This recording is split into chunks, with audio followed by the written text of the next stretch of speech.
Hello friends, how are you? My name is Arith and today I'm going to talk about Rökkatru. On the previous video I have talked about Rökkatru and I was only concerned with the understanding of that religion.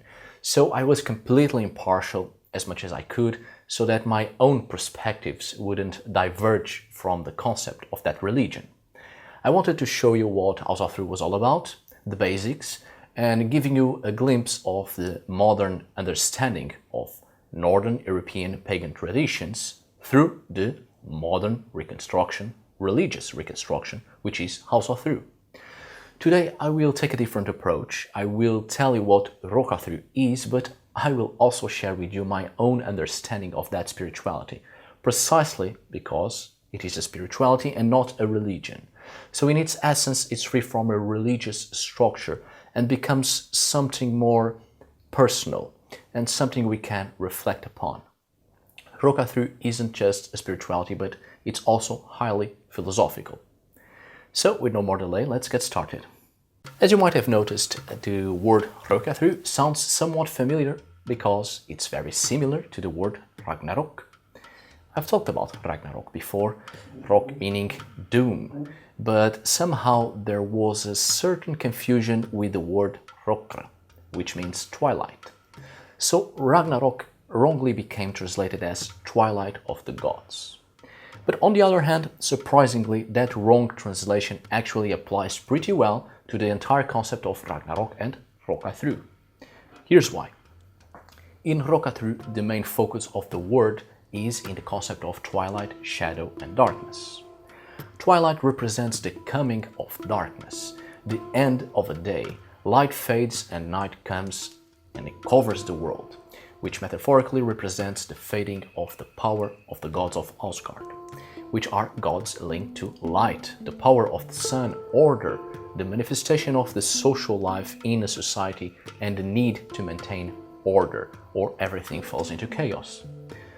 The twilight itself is that very moment of the day between two realities, something that links two worlds, two phases of the day and night. So twilight is very much like dawn. It is the time for a lot of activity, a lot of life, because nocturnal animals awake while diurnal animals are still around and begin to retreat to spend the night resting. So in this moment, both nocturnal and diurnal creatures meet and are active before the world is consumed by total darkness. It's the time of the day of the meeting of two different worlds.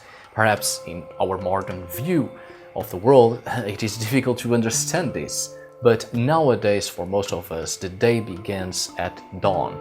It makes sense. We wake up, go to work, go about our business, and when night comes, it's time to sleep.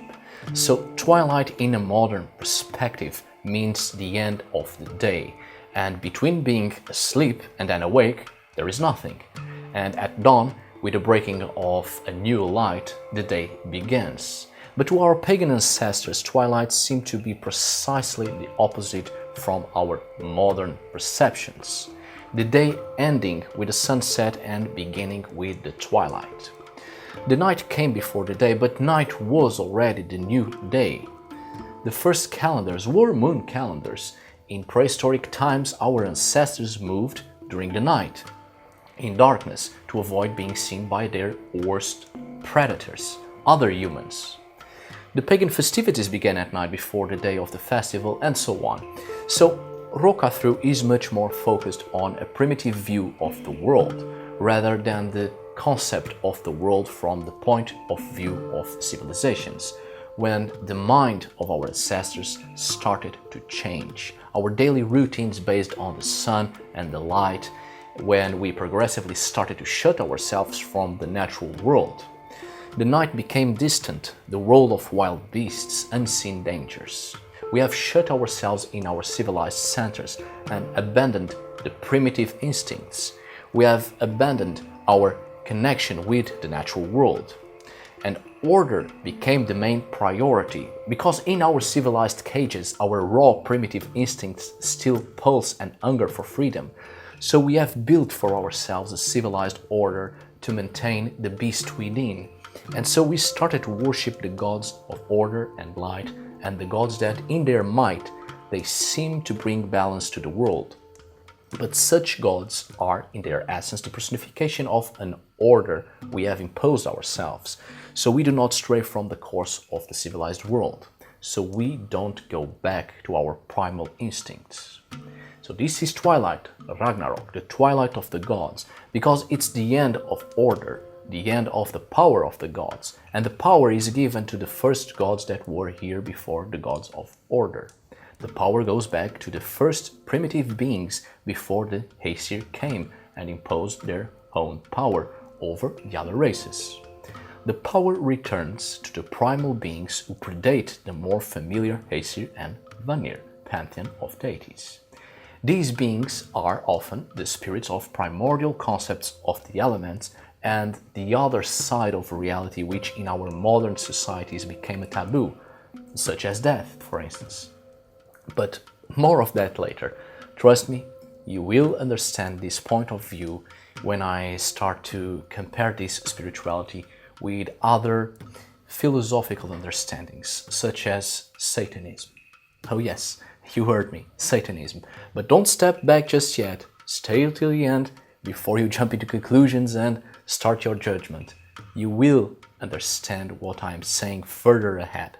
There are the Aesir, warlike gods, but also concerned with law, justice, poetry, and other activities of a society. Gods of the society, concerned with maintaining order by all means necessary. The gods of mankind and the social activities within the community. There are the Vanir, gods concerned with agriculture, the natural world that can be tamed to our own benefit. Gods concerned with food in general, hunting, fishing, agriculture, what a society needs to be alive. It's not about the survival of a single individual, but the preoccupation with the survival of the entire community. And of course, gods concerned with fertility, love, sex, and with magic. And then there are the other gods. Now, I'm well aware that in archaeological terms we have no evidences whatsoever of shrines, temples, cults to these gods, especially Loki, Hel, Angerboda, and so on. But this doesn't mean that there weren't people to worship them. Temples and cults are imposed by the political order of a society, and they dictate what people should do in religious terms. Take the case of the god Odin, for instance. In Scandinavia, there was no Odin before the invading Germanic tribes introduced his cult. The first to be converted to the new cult of Odin were kings, nobles, and the people around them in the great urban centers, in the centers of power, while the people from remote areas maintained their older gods. This also happened with Christianity. The first to be converted to the new faith were the kings and nobles and so on, while in the countryside and remote areas, people maintained their older gods. So just because we don't find archaeological evidences of temples to certain deities, doesn't mean they were not worshipped as well. Besides, much of these deities, such as Loki, Angerboda, Hel, etc., are still the representation of prehistoric spiritualities which have survived. Primitive gods and goddesses that somehow survived in a very orderly world, survived in a very civilized perspective of the religious and the spiritual. But of course, primitive gods had no place in a civilized world, in a world where greater political powers tell you what to worship. But somehow, these gods survived, characterized as evil beings to diminish their importance, which made no sense in the new world, but still they survived. And why is that? Because secretly there were still people worshipping the old gods, maintaining the old ways. Sometimes we speak of paganism as a universal spirituality before Christianity, and Christianity being the new faith and paganism the old ways. But just remember, when people were still pagans and Christianity didn't even existed, there were older ways, old religions and old spiritualities before the pagan ones we are so familiar with. What we have to understand in Rokkatru is that the spiritual concept is extended to other fields. In our modern society, we have the tendency to focus our spiritualities in what seems to be beautiful to us, what seems to be a perfect paradise.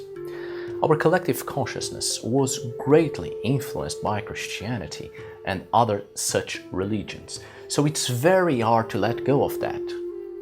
The Norse mythology itself suffered great changes and great influences from Christianity during medieval times, and we often find patterns between the Norse and the Christian. Asgard became the Christian equivalent of paradise.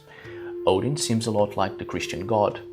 Baldur is the Norse god of light, very similar to Jesus, and thus, by Christian hands, he became the son of Odin, the son of the All-Father, the king of the gods. See this pattern here? Baldur wasn't the son of Odin, did you know that?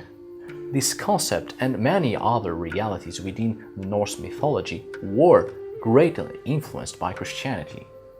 What I'm saying here is that in our collective consciousness, we have a predisposition to follow the same ideas over and over again, and in different religions we try to see patterns that perfectly combine with our already familiar perceptions of the spiritual world. This is why we have the tendency to completely put aside the underworld in our religions and spiritualities, because the underworld was compared with the infernal realm where souls suffer for eternity, a place of darkness and evil and fire. In Rokkatru, the underworld is also included in the spiritual sphere because it's part of it. It has always been part of it. It's not a place of evil, it's just another place of the afterlife. Listen, as I've said, we have the predisposition to focus on what's familiar, and most people call themselves pagans, but unconsciously they still cling to the Christian worldview. The Norse pagan reality is much different than the one we read in Norse mythology, in the medieval works composed by Christians. The Norse afterlife wasn't as simple as to divide it into two sides, good and evil. When you see duality in Norse mythology, you can be sure that it is a Christian influence. Duality doesn't fit into a pagan perspective. To our Norse ancestors and other pagan religions of old, the afterlife and everything in our world, our lives, and the universe itself wasn't simply explained with good and evil. There was order and chaos, but order doesn't mean it was a good thing and chaos a bad thing. On the contrary, the pagan view was much more focused on a balance, on the importance everything has in the process of life, death, and rebirth. And when speaking of the Norse afterlife, people seem to focus much more on Valhalla, sometimes Folkvangr, both places in Asgard. And people have this tendency focusing on Asgard as the equivalent of paradise and a beautiful place to spend the rest of eternity in the presence of the bright gods and goddesses. To our Norse ancestors, there were more than 50 places in the afterlife. Actually, I'm pretty sure it was more than 60 or 70 now that I think about it, all according to social differences, religious differences, and the remnants of prehistoric spiritualities. So in Rokkatru, the underworld, the realm of hell, and other realms are included in the concept of the afterlife and in the entire spirituality because they are not evil places. They are just places of the afterlife where the spiritual self can travel, reside, spend a little time in some sort of vacations and move on to another place. In Rokkatru, darkness isn't seen as a bad thing or the opposite of light, nor the underworld deities as evil deities. As I've said, having a dualistic perception of the world is a Christian concept that has infiltrated some modern interpretations of Norse cosmology. Chaos isn't evil. In fact, there isn't order without chaos. For what good was order if there was nothing else in the cosmos? Nothing would exist without chaos. Chaos isn't evil. It is a force of nature, a flow of energy that runs through the universe, creating and destroying life. Why does fire is such a destructive force? It burns the ground, it destroys everything. But with it comes new life, because fire and the ashes left behind will fertilize the soil. Why does death exist? In an unpagan worldview, death is the end. But the pagan concept of death is just another phase of life, because there isn't a linear progress of life. It doesn't have a beginning and an end. Rather, there is birth, life, death, and rebirth, and on it goes. Death gives way to new life. Death is not evil, it is part of life. So is rot and decay and loss and the passing of all things. So is chaos, so is the destructive parts of nature that we humans find inconvenient, scary, evil, but they must exist in order to continue the balance. The chaos part of nature is also sacred, and our ancestors knew that. They worshipped and respected that. They respected this flow of energy that is completely impartial, and it's concerned with maintaining the balance no matter what. And we actually see this even with the god Odin before he was Christianized, and with all the other gods for that matter. The gods can be both good and cruel. They do things to achieve their objective without measuring the consequences, because balance needs to be maintained, and if that means some things must perish, then it must happen. People have the tendency to criticize Loki, naturally, because he comes in the sources as the representation of the Christian consciousness. He comes as a trickster, evil, but doing both good and harm to the gods, not measuring the consequences. In here, we can still see the glimpse of a Norse pagan understanding, Loki being the representation of the neutral force that is concerned with maintaining balance. What seems to be evil or good, it's actually what must be done in order to maintain the balance. People only see the evil side in Loki, but what about Odin? How many tales we have of him killing others, being a trickster, shape-shifting and trick others, stealing, murdering, even raping. Everything he does is for his sole benefit. Odin doesn't care who he hurts, how many lives he destroys, as long as he achieves his goals. Odin is as cruel as Loki and all the other gods, because they are representations of the continuous forces of order and chaos working together to maintain balance. Most people see Odin as the All-Father, the king of the gods. Read the stories again, because you are reading them as they were written in a Christian perspective. You are watching the words, but you are not seeing. Behind these stories, you can still see the glimpse of a pagan past, a pagan worldview. Who in his right mind accepts a deity who murders, ruins lives, and even rapes? Who accepts such a deity as the king of the gods and as the All-Father? You are absorbing the Norse myths in a Christian religious interpretation with a hierarchical structure. To our pagan ancestors before the Viking Age, before the introduction of the cult of Odin in the north, there wasn't this hierarchical structure among the gods. No god was more important than the other. Each god had his own importance. So why shouldn't we worship Loki, Angrboda, Hel, Skadi, Heid, etc.? We are not in medieval times, and most of you want to be pagans and leave the Christian worldview behind. Well, you should start to work on your pagan worldview rather than continue to follow the same patterns, the same collective consciousness of our society, built on the very fragile foundations of Christianity. We are in the 21st century, our spiritual consciousness is expanding, and that's a good thing. We are leaving behind religions and focus much more on spiritualities. We are leaving behind what people tell us to worship and how to worship, and we are starting to see for ourselves the true nature of the cosmos, the true essence of the natural world. The gods often manifest themselves through nature, and nature is as cruel as it is beautiful. But don't fantasize about it. Don't create a romantic view of the world.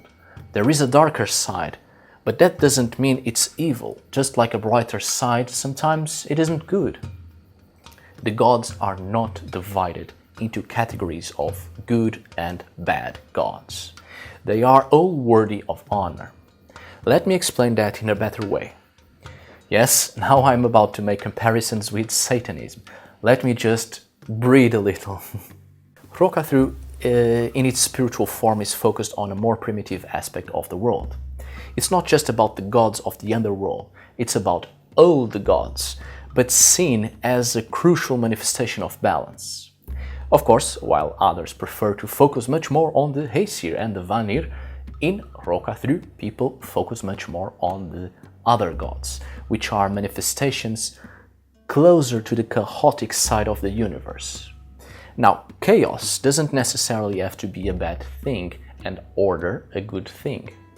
This is when a more philosophical approach is needed to explain things on another perspective. Mind that throughout this entire video I've been showing you what Rokkatru is in my own perspective.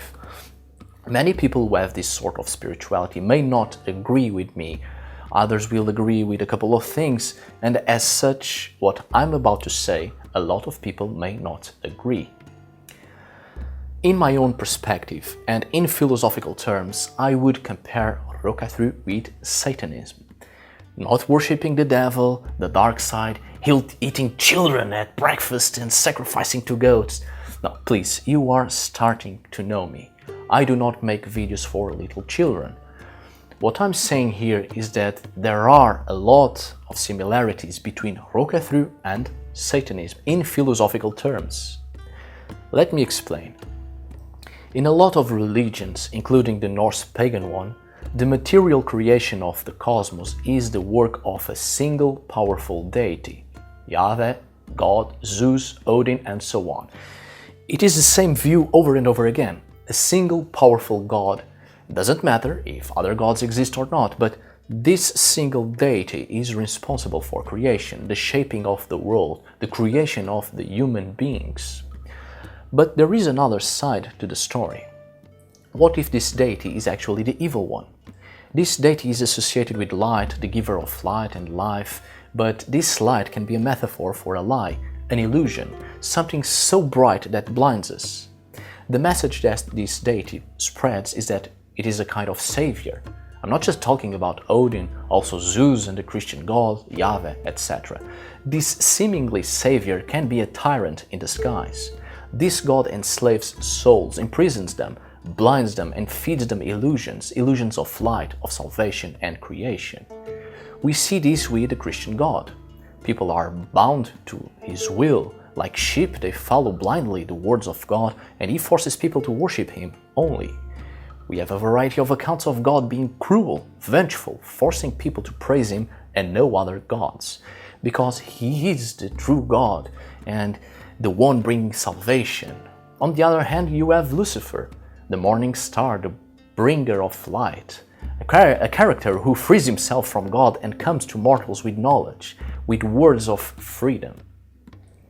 In Greek mythology, we have Zeus, who imposes his own order, makes himself king of the gods, destroys the titans who were there before him. The mortals fear Zeus. Greek mythology doesn't turn around the love people have for the gods, but the fear they have of them, especially of Zeus and his wrath if people don't worship him. And the Greeks praised the gods out of fear. They even had a temple for the unknown god, which was dedicated to any god out there people might forget to praise, and to avoid the wrath of said god, they worshipped the unknown god to cover all the praises for all the gods, to be in good terms with all the gods and avoid repercussions. On the other hand, there was Prometheus, who created humans without the knowledge of Zeus. He tricked him, and Zeus in his wrath took away fire from mortals, took away light, warmth, knowledge. Prometheus stole that fire again and gave it to mortals, gave them light, knowledge and freedom. Zeus punished him severely. Does this remind you of something or someone? We have Odin in Norse mythology, and the giants lived before him. There was creation already. There was chaos, but chaos to the Norse, as well as to the Greeks, wasn't something bad, it was just something, a state, a force in the universe. Odin came, killed the giants, transformed everything and imposed a new order, his order. He made himself king of the gods. Loki, on the other hand, was so very similar to Prometheus, and he too was wrongly judged and tortured. So we see a variety of characters here being the powerful deities of creation, imposing order over the already existing creation, destroying, killing and punishing those who stray from the path, those who give knowledge to mortals and act in the skies against the will of this cosmic powerful entity whose very existence is the law of the universe, a law created by the cosmic entity himself. And every other being who doesn't concur with this law, this order, is severely punished. In Norse mythology we have Ginnungagap. It's not just a void, darkness, the everlasting chaos. It is a formless eternity, with a nature which isn't bound to the limitations of a universal law. Being lawless, without restrictions, it's something that continues to evolve in freedom, with multiple possibilities. It's from this void that everything originally comes from. Creation starts here, in chaos, in cosmic freedom. From this chaos comes the first creatures, and in the case of the Norse mythology comes the ancestor of the gods, Hymir. From Hymir is said in the Fruftismal that maid and man grew from him. It doesn't say it is Hymir, but at this point he was the only being around aside from the cosmic cow Audumbla. But it says under his hand grew both woman and man, and he also reproduced a son. Hymir is the father of the giants. From him came the first beings before the gods, and also a woman and a man. Is this the remnants of an older, prehistoric Scandinavian past when there was another entity linked to creation before the cult of Odin was introduced in Scandinavia? Perhaps. The point is, there was creation from chaos, there were beings around who reproduced and gave birth, created life, in this chaotic cosmos, Things were evolving in its own way, but then from the same beings came Odin and his brothers. They killed Hymir, and from his body parts they created the world and eventually the first humans. They have settled a new order. They gave order to chaos, or in other words, they imposed their own order. And what for them seemed to be order, it wasn't so for others who were there before, living in their own ways. So obviously the giants started a war with the new gods. Odin is seen as the wise one, the god of the gods, the creator and ruler of all. This concept has been misunderstood throughout time and heavily twisted by monotheistic religions, which ended up creating loads of similarities between Norse mythology and these monotheistic beliefs. It's because of these twisted understandings that Norse mythology became what we know today. Old Norse mythology and religion was polytheistic in nature, not at all dualistic. There were different rulers in different realms. One god wasn't better or greater than another. There wasn't one single god being a god of all, ruler of all, and king of the gods. There are in fact poems that demonstrate that Odin wasn't in fact the wisest of all. There are others as wise and wiser than him. Odin himself in the poem Vafthrudnismal recognizes that the giant Vafthrunir to be wiser than him. Mimir was also wiser, for instance. Odin was excited to meet these giants and have their knowledge. This is why I think Rokkatru philosophically is very similar to Satanism, because it tries to focus on another aspect of the tales, another worldview away from the order which was forced upon us. This idea of a cosmic entity forcibly imposing an order and all must follow or die. In the case of the Norse mythology, if any other god or any other being didn't fit into this new order, new rule under the law of Odin, it was destroyed or tortured and destroyed. It's not about following the wise one, who deals out justice as it suits him. It's about freeing ourselves, thinking for ourselves, understanding the gods within us and not the imposing ideas of the outside.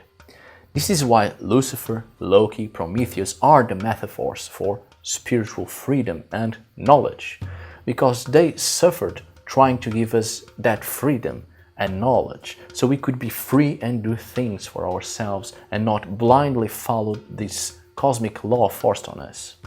This is also why Rökkatru focuses much more on the chaotic aspect of nature, because these Christianized gods are the symbol of order, justice, mercy, compassion, fairness. But that is an illusion. Look around you. Do you see fairness and mercy and justice in the world, in your life, in the life of anyone? Where exactly is fairness and mercy? There isn't in the natural world. There is no such thing. The rat is eaten by the owl is eaten by the fox is eaten by the wolf, and on it goes. There is no mercy or fairness. There is only a cycle, and a balance must be maintained. There is birth, life, death, and rebirth. Nature is beautiful and it seems so perfect, but it lacks these things: mercy and fairness and justice and other things. Why? Because those are human traits. That's when you realize why on earth we are here, in this world. Because what nature lacks, we give. Now, justice is another matter. There is no justice, no true justice. How do we know we are being just? What if we deal out justice to cover our own fears? The justice we give today may not be just at all to other parties. What exactly is being just? When someone murders another, often our justice is to take away freedom, or worse, to execute the murder. So, a person takes life and our justice is to take life as well. What kind of twisted cycle of justice is that? There are certain things in nature that simply do not exist, but we can give it. But on the other hand, there is a lot of illusions, and as soon as we understand that, we understand how the world works. We accept the changes and we make our own changes. We struggle to change things, and instead of waiting for the goodness of the gods, we will do things for ourselves and wait no longer upon certain illusions that do not free our mind and our spirit. Understanding and accepting chaos is to understand the way things are and must be to keep the balance. Fewer disappointments and frustration and more action. With this being said, I think you start to realize that the prose Edda and poetic Edda are actually chains that prevent your mind from reaching an higher understanding if you keep reading those sources in a Christian consciousness. This is a problem in the spiritual understanding of Norse mythology. These great sources, the prose Edda and the poetic Edda, I said this before and I say it again, are works greatly influenced by Christianity, and we see Norse mythology and religion in a Christian perspective. So it's time to reread the poems and the stories and actually see the big differences between what's Christian and the remnants of the pagan worldview. It's not just about the influences of Christianity upon these works. It's also the influences of that new religion upon people. For instance, these works were tampered with by poets who lived off their poetry and performance. They recited such poetic works in courts for kings, nobles, for great families. The original sagas and poems and tales were very dark, with a lot of chaos and strange creatures and also black magic, with a very pagan essence and understanding of the natural world and the cosmos. All of these aspects were purposely taken out because no one would hire poets to tell such dark horrid stories, because people were starting to be Christians, some had already converted, or in general people began to share a collective Christian consciousness. Poets couldn't bring the pagan past to the poems. They had to make alterations, they had to improvise and add Christian ideas to the works, so such works would be accepted. This is what happened with Snorri Sturluson, the author of the prose Edda. He was a Christian and deliberately took out the dark aspects, dark in a Christian perspective, and even added many Christian aspects to the old sagas. So this is what Rokkatru is. Most of what I said, It's my own perspective about this spirituality. And I know I said a lot, so it's perfectly normal if you feel a little bit confused. In conclusion, Rökkatru is a spirituality based on the Northern European pagan traditions and much more focused on the tribal and primitive aspects of Norse mythology. All gods are included in this spirituality, although there is a great emphasis of the worship of the so-called underworld gods, such as Angerboda, Hel, etc. But also other gods, for instance Ullr, a Aesir god, but whose essence is very primitive, very much connected to the wilds. Rokkatru is a spirituality much more focused on the shamanic work within the pagan frame of Northern Europe. It's not just worshipping the gods, but trying to reach them in a more personal manner. So unlike most pagan religions and spiritualities, it's not turned to the community, rather to the development of a single individual, which makes Rökkatru a very solitary spirituality. I've also compared Rökkatru with Satanism as a modern philosophy, and not blood rituals and nonsense to scare children. There are a lot of similarities with Satanism because, yet again, it's a spirituality focused on the development of the individual, focused on setting our minds free from the belief of a single all-powerful deity which forces us to accept its own order. So instead of following the usual perspective of an orderly universe, everything is beautiful, in Rökkatru people prefer to focus on the other side of all things, precisely on what most religions put aside, which ends up blinding us from reality. We usually put aside the ugly, the inconvenient, and what seems to be evil. And then we have created a single collective consciousness that things such as death and destruction are evil aspects of nature. We have this tendency to have a very dualistic perspective of the world, where some things go into the bag of good stuff and the other go into the bag of evil stuff. Rokkatru helps to let go of that collective consciousness. It helps to let go the illusion that everything is dualistic, everything is a fight between good and evil. What we usually don't like, we don't like because the society decided it was wrong, but it isn't, it's just part of nature. Death, for instance, it became a taboo, something horrible that we have put aside. Yes, it is horrible, but precisely because of the fact that we have put death aside, we will never truly understand it, and we will always be afraid of it, because it's there, it exists, but we have put it aside, and as such we haven't given a proper value to death. We haven't bent our minds to that subject in order to understand it. We fear the unknown, but if we know death, if we accept it as something that it isn't personal, it's just part of nature, we stop fearing it. Alright friends, thank you so much for watching, and I know this is a very long video, almost a documentary, but I hope you have enjoyed it. So, thank you so much for watching, see you on the next video, and tack för idag!